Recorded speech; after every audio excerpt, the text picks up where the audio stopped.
ராசி. ஸோ கடகராசிக்கு வந்து பார்த்திங்கன்னா உங்களுக்கு ராசி அதிபதி சந்திரன் வந்து பார்த்திங்கன்னா உங்களுக்கு வந்து 2ல் இருக்கும்போது கொஞ்சம் குடும்பத்தில் வந்து சின்ன சின்ன சலசலப்புகள் இருக்கிறதுக்கான வாய்ப்பு இந்த வாரத்தில் இருக்கும். கொஞ்சம் கவனமாக இருக்கணும். கடகங்கள் யாராச்சும் ஏதாச்சும் சொன்னால் கூட மைண்டில் வச்சுக்காமல் அடுத்தது என்னங்கிறது வந்து டக்கு டக்குன்னு போகிறது ரொம்ப ரொம்ப நல்லது. ஸோ அதுக்கப்புறம் பார்க்கும்போது உங்களுக்கு 2ஆம் அதிபதியான சூரியன் வந்து பார்த்திங்கன்னா உங்களுக்கு வந்து 11 இருக்கும். நல்ல லாபங்களை கொடுக்குறது இப்போ ரொம்ப நல்ல லாபம். உங்களுக்கு 3ஆம் அதிபதி 3, 12ஆம் அதிபதியான புதன். ஸோ புதன் வந்து பார்த்தோம்னா உங்களுக்கு வந்து என்ன மாதிரி விஷயங்களை பண்ணணும்.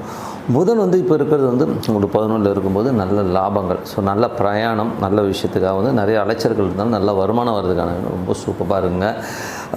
ஒரு டாக்குமெண்டேஷன் அக்ரிமெண்ட் சம்மந்தமான விஷயம் நல்ல லாபம் வரதுக்கான வாய்ப்புலாம் ரொம்ப நல்லா இருக்குது. அதுக்கப்புறம் பார்க்கும்போது 4ஆம் அதிபதியான சுக்கிரன் வந்து பார்த்திங்கன்னா உங்களுக்கு வந்து 10ல் இருக்கும் பொழுது தொழில் ரீதியான விஷயங்கள். ஸோ தொழில் ரீதியான விஷயம் நல்ல லாபம் வரதுக்கான ரொம்ப நல்லா இருக்குது. பட் இருந்தாலும் சின்ன அதாவது என்னென்னா ஒரு வீடு சம்மந்தமான விஷயம் சின்ன ஒரு சலசலப்புகள் இருக்கும். அம்மா கொஞ்சம் இடவிடமாக பேசுகிறது இந்த மாதிரி விஷயங்கள்லாம் இருக்கும். ஸோ அதெல்லாம் கொஞ்சம் அட்ஜஸ்ட் பண்ணி போகிறது ரொம்ப ரொம்ப நல்லது. ஏன்னா சுக்கிரன் கேதுவுடைய சாத்தில் போகும்போது அந்த மாதிரி விஷயங்கள் இருக்கும். ஸோ அதுக்கப்புறம் பார்க்கும்போது உங்களுக்கு 5ஆம் அதிபதியான செவ்வாய். 5ஆம் அதிபதி செவ்வாய் வந்து உங்களுக்கு ராசியிலே நீச்சமாக இருக்கும்போது குழந்தைகளை நினச்சி நம்ம நிறைய ஃபீல் பண்ணுவோம். என்னடா இந்த குழந்தை இப்படி பண்ணிடுச்சு அப்படிங்கிற ஒரு ஃபீலிங்கை கண்டிப்பாக ஏற்படுத்தும்.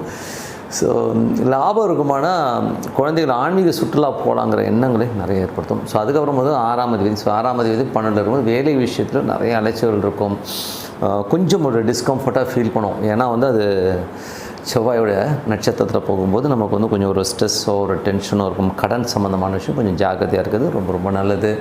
7ஆம் அதிபதியான சனி. ஸோ 7 மற்றும் 8ஆம் அதிபதியான சனி 9ல் இருக்கும்போது அப்பாவுடைய உடல்நலம் சம்மந்தமான விஷயங்கள் ரொம்ப கவனமாக இருக்கணும். ஸோ கணவன் மனைவியோட சிறப்பாக இருக்கும். ஸோ கொஞ்சம் வந்து பிரயாணம் ஒருத்தர் வந்து கொஞ்சம் நிறைய வந்து பிரயாணம் பண்ணுறமான விஷயங்கள் நிறைய ஏற்படுத்தும். ஸோ அதெல்லாமே சூப்பருங்க. அது வந்து 8ஆம் அதிபதி 9ல் இருக்கும்போது வெளிநாட்டில் இருக்கும்போது தேவையில்லாத ஒரு மன உளைச்சலோ ஸ்ட்ரெஸ்ஸோ டென்ஷனையோ கொடுக்குறோம். ஸோ அதனால் அது கொஞ்சம் கவனமாக இருக்கணும். 9ஆம் அதிபதியான குரு வந்து பார்த்திங்கன்னா உங்களுக்கு 12ல் இருக்கும்போது நிறைய பிரயாணமான விஷயங்களை நிறைய ஏற்படுத்தும். வெளிநாடு போகணும் அப்படின்னு நினச்சிட்டு இருக்கும்போது இப்போது வெளிநாடு போகிறதுக்கான வாய்ப்புலாம் நிறைய இருக்குது. பட் போய் அங்கே இறங்கும்போது சின்ன ஒரு மனசலனம் டென்ஷன் இருக்கும். அது மட்டும் கொஞ்சம் அட்ஜஸ்ட் பண்ணியிருக்கணும். 10ஆம் அதிபதி செவ்வாய் வந்து ராசியிலும் புதிய தொழில் வாய்ப்புகள்லாம் கிடைக்கும். புதிய பிஸ்னஸ் வாய்ச்செல்லாம் இருந்தாலும் கொஞ்சம் மன உளைச்சலும். ஏன்னா செவ்வாய் அங்கே நீச்சம் பாருங்கள். ஸோ நீச்சலும் போது நமக்கு ஒரு டென்ஷனையோ ஸ்ட்ரெஸ்ஸையோ கொடுக்கும், மன உளைச்சலை கொடுக்கும். ஏன்னா நீச்சங்கள் மனசை வந்து கொஞ்சம் காயப்படுத்துங்கிறது தான் உண்மையான விஷயம். கொஞ்சம் கவனமாக இருந்துங்க. 11ஆம் அதிபதியான சுக்கிரன் வந்து உங்களுக்கு 10ல் இருக்கும்போது நிறைய லாபங்கள் வர மாதிரி இருந்தாலும் கொஞ்சம் அது சின்ன ஒரு டென்ஷன்ஸையும் ஸோ கொஞ்சம் கடினமான பேச்செல்லாம் இருக்கிற மாதிரி விஷயங்கள் அதெல்லாம் கொஞ்சம் கவனமாக இருக்குது ரொம்ப ரொம்ப நல்லது. அதுக்கப்புறம் 12ஆம் அதிபதி 12ல் வந்து புதன் வந்து பார்த்திங்கன்னா உங்களுக்கு 11ல் இருக்கும்போது நல்ல லாபம் வரும். மறைமுகமான நிறைய லாபங்கள் வரதுக்கான